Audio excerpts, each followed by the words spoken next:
demonstration last week on some terms that are very common in the Moorish movement, kind of elaborating on those terms, the origin of those terms, the meaning of those terms, and the significance and political and lawful relevance to the Moorish movement and the Prophet Noble Ali. So those terms we looked at was the terms like jurisprudence, jurisdiction,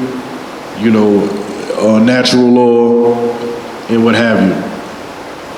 So we touched on how jurisprudence, if you look at the Latin, whatever, the origin of the word through the etymology, you'll get the term meaning like the science of law, but it's really the philosophy of law. That's what it is defined to be. And we're looking specifically at American jurisprudence. There's Islamic jurisprudence too. There's various different forms of jurisprudence, but we're looking at American jurisprudence, right? Which is the philosophy behind the law and not the doctrine itself. We looked at different philosophical schools in two specific philosophical schools in jurisprudence, which was natural law theory and positive law, or what would you say, positive law, or positivism. All right, so you have to reference the part 1 of this video to kind of get a more detailed look.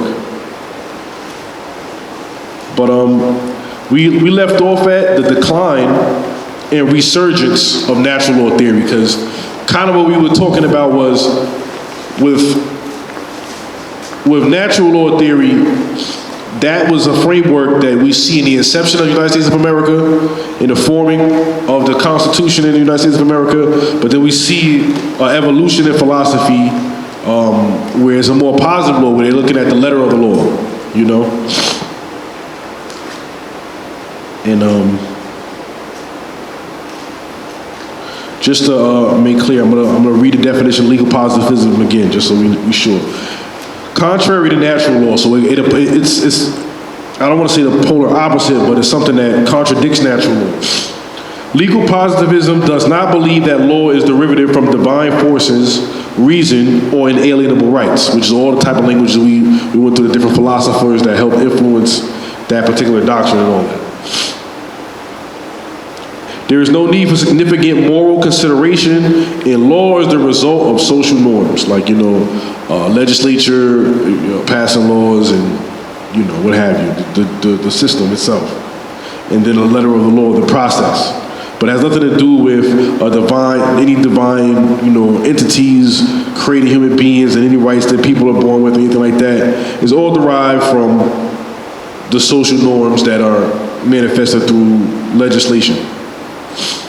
And so this is the perspective that the courts are dealing with it. So Moors are coming into the courtrooms under a natural law theory premise, talking about how they're the natural person, and again, I'm not qualifying to say one argument is right or wrong. I'm just giving it divine views, and so that Moors understand what they're up against when they're in the courtroom from a jurisprudence or legal philosophical perspective.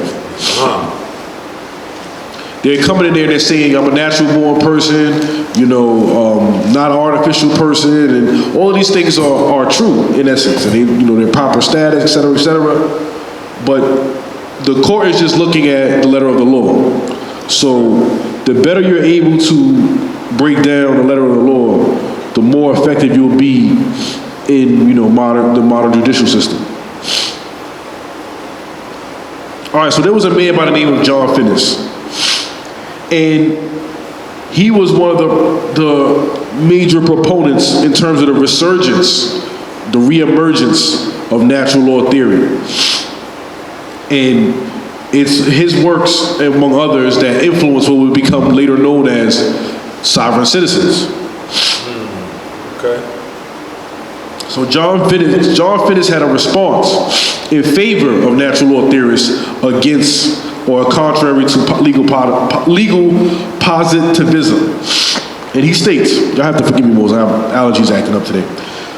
The tradition of natural law theorizing is not concerned to minimize the range and determinacy of positive law or the general sufficiency of positive sources as solvents of legal problems. Now, what he's saying here is, natural law theory is not to replace, yeah, well, I'll take that.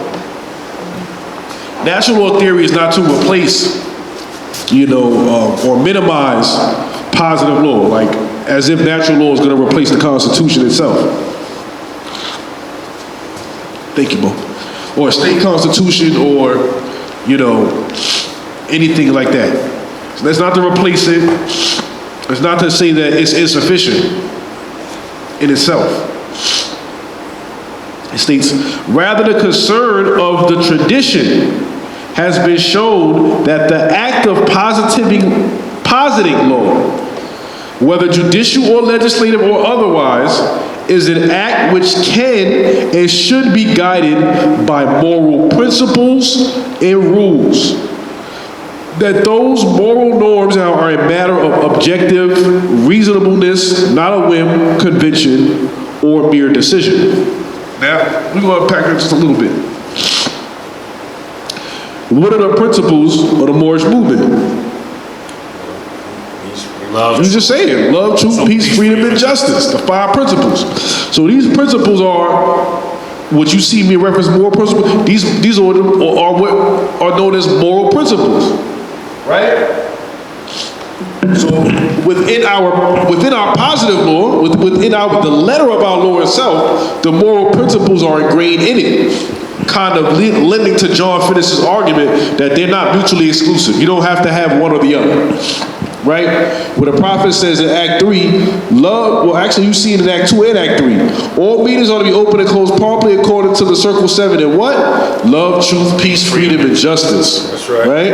Act 3, love, truth, peace, freedom, and justice must be proclaimed and practiced by all members of the Moorish Science Temple of America. So these particular principles are principles that we utilize not just as our moral perspective, but it's also our principles of how we govern ourselves.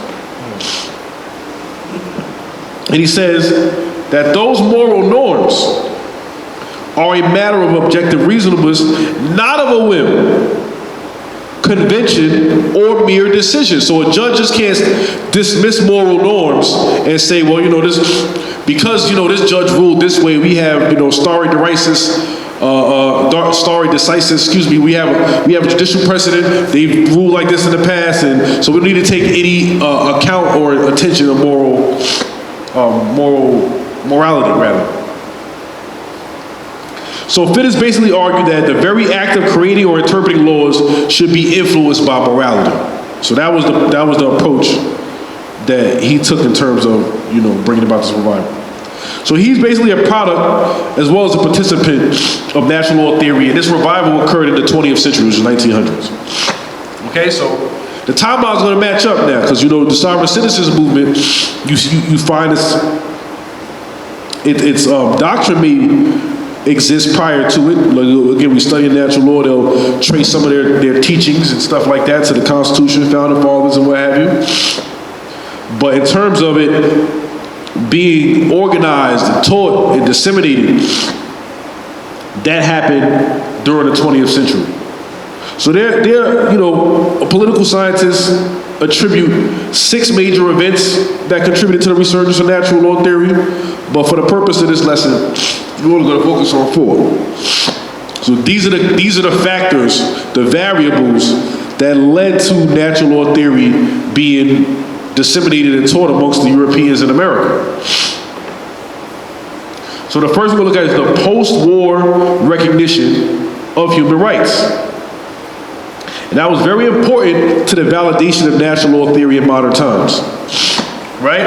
And you're going to hear this particular document because you're going to, like I just mentioned it, but as soon as I tell you the document, every last Moor watching this video is going to know. The Universal Declaration of Human Rights, issued by the United Nations as part of their charter. This is post-World War II. Displayed recognition of natural rights. Okay? So you know that Moors, in many of their legal documents, they will cite the Universal Declaration of Human Rights, right? Issued by the United Nations. This is one of the events that led to the resurgence of natural law theory. So Moors are teaching natural law theory. They utilize and cite this document, but don't know the historical connections between why they're teaching it, how it got to them. How did it affect the Moorish movement, this particular format of formula? So that's kind of some of the things we're going to look into.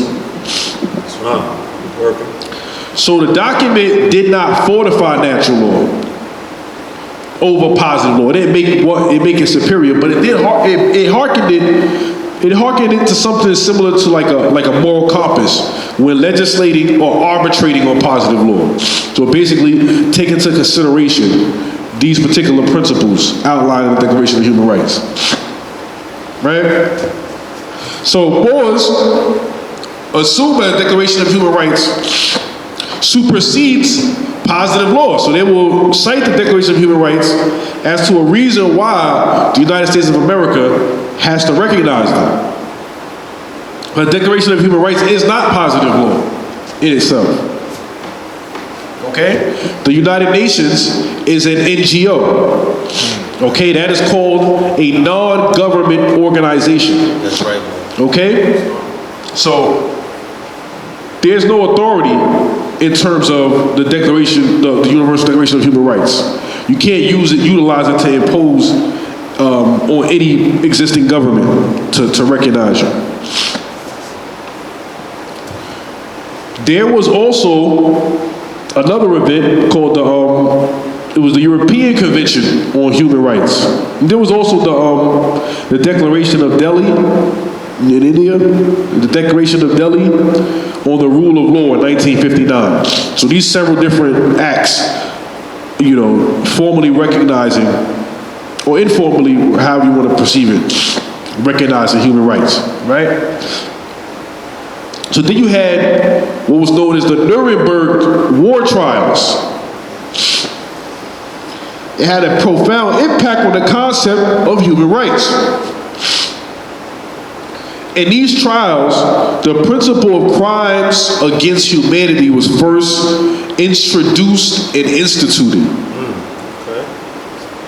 The defendants in those cases, they weren't charged with formal criminal acts.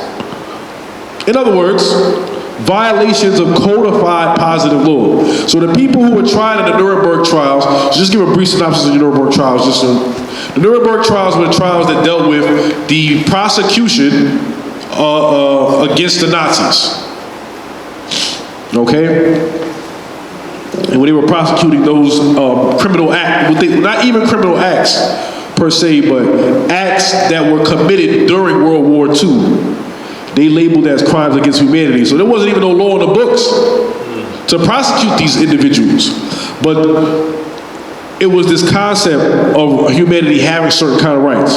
So although natural law theory is not directly cited or established as a foundation in these cases, you won't find citations to that particular concept. The concept itself, though, that law is not the only variable in what is considered right and wrong. You'll find that present, in the Nuremberg war trials. So another major factor in the natural law theory revival, as I said, we referenced John Finnis, right? In his works. So he was a huge impact. And I guarantee you, many of the pioneering sovereign citizens, just went crazy over this guy's work.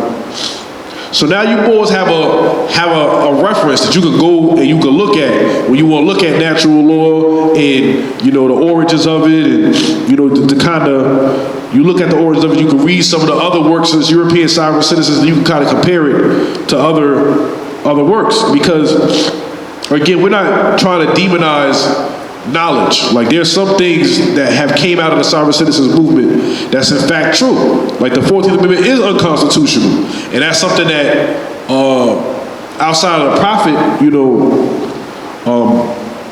outside of the prophet outlining that it's not necessary, you have the European sovereign citizens who found it unconstitutional and, were able to comb through the different records to substantiate that. So we're not throwing out the baby with the bathwater, nor are we, going to the extreme of how they're labeled and classified, but we're just separating the truth from the falsehood for the uplifting of fallen humanity. Right, working.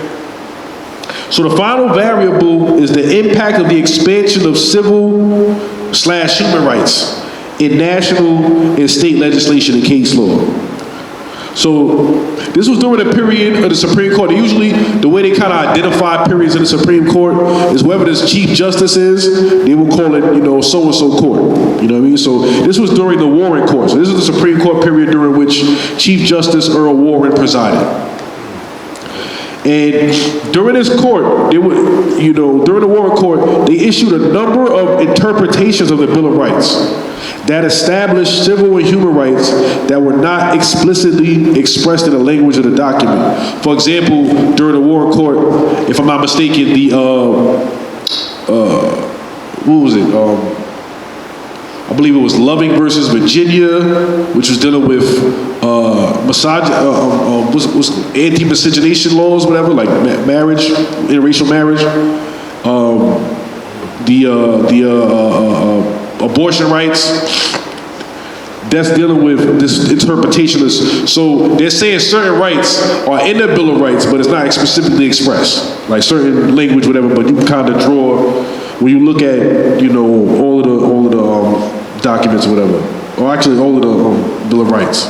You can kind of piece together this right of due process, this right to privacy, for example.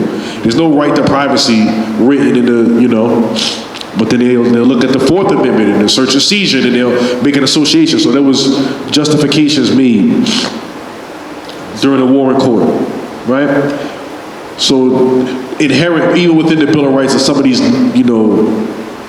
some of these rights. So these particular variables all culminated together to create, the resurgence of natural law theory. It having, once again, having like a significant influence in American jurisprudence, politics, and political/legal philosophy.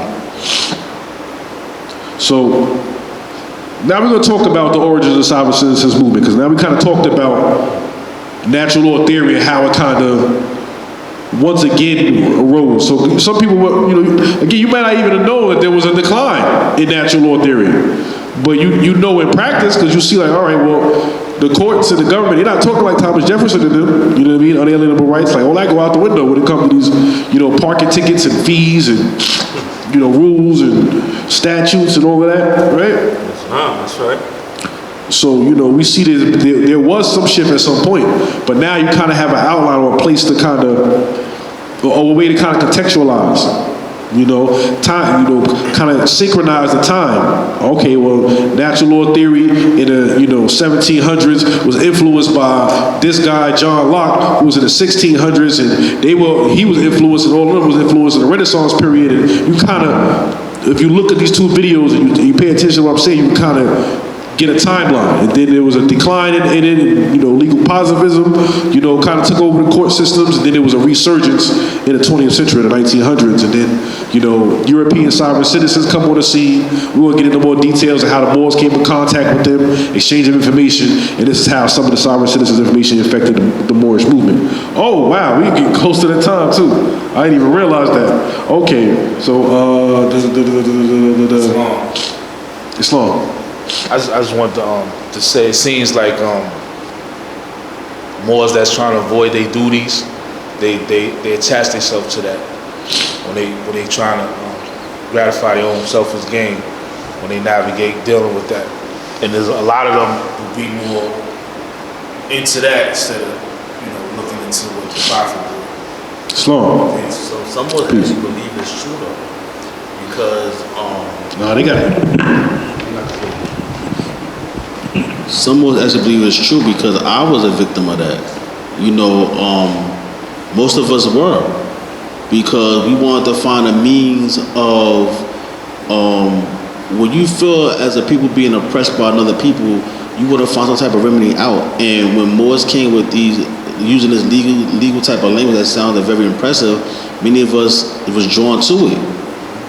And like I said, I was into the movement since the early 90s, and a lot of that stuff was working at one time. But like I said, the government had 30 years to state up on that. That's not going to work in 2020. You know what I'm saying? So we lucky that now we have Moors that's coming more way to profit. But in those days, that's what we was getting. Like, you know, my first Moorish class, as I look back at it in hindsight, was a sovereign citizen class, basically. You know what I'm saying? Dealing with UCC and stuff like that. But I didn't know. I think that's Moorish science. I didn't know at all, you know, till later down the line.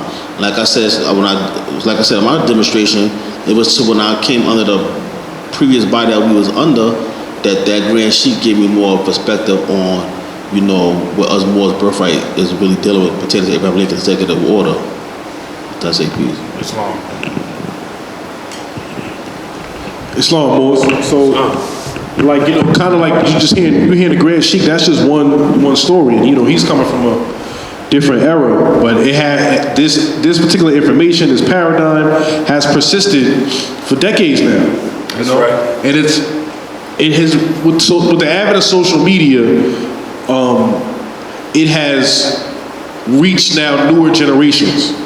And it's more confusion now more than ever. But Rome ain't confused. They uniform, they study, they having workshops for judges and law enforcement officials and all that. And, you know, so you Moors y'all gotta have to tighten up too. So this is kind of trying to help the movement gear in a better direction with more information.